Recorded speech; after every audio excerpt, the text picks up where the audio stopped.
newspaper said that 4 guys in a gold SUV about 5 blocks from our house drove up last night and shot a guy walking his dog. And what's interesting, you think about this, these other kind of affluent communities such as Carmel or even Capitola don't have that problem. Watsonville has it really bad, and Santa Cruz is now getting it very bad. Yet some of these other communities don't have it. What are they doing? Basically they're really clamping down on everything. It's the same, you know, I pick up the morning paper here, the Santa Cruz Sentinel.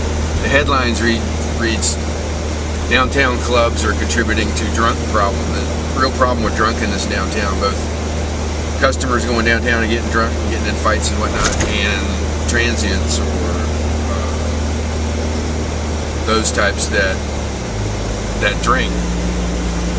And so right across from that is the guys in the SUV doing the drive-by shooting there, and all of a sudden you can see the quality of life in a certain sense deteriorates, becoming urbanized. And it's pretty much common no matter what country you go to. As soon as the population gets to a certain size, the crime goes up.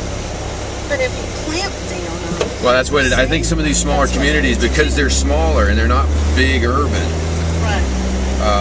That's how they can do it. And they just, you know, for instance, if you're panhandling in Capitola, supposedly they take you in their cruiser to the city limits and say don't come back,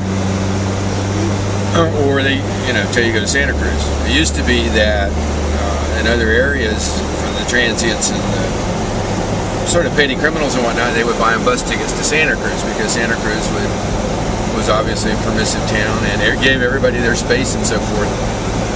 So now what you're seeing is a really big drop. There was an 80-year-old woman that was mugged, whose purse stolen. She was beaten up. This was what, last summer, and the guy got 4 years in prison for the other day I saw in the paper there too. This is in an area where when we first moved, you didn't lock your doors. You didn't have to. Right, we didn't do that. And people didn't, because there was no, and now that's certainly not the case, unfortunately.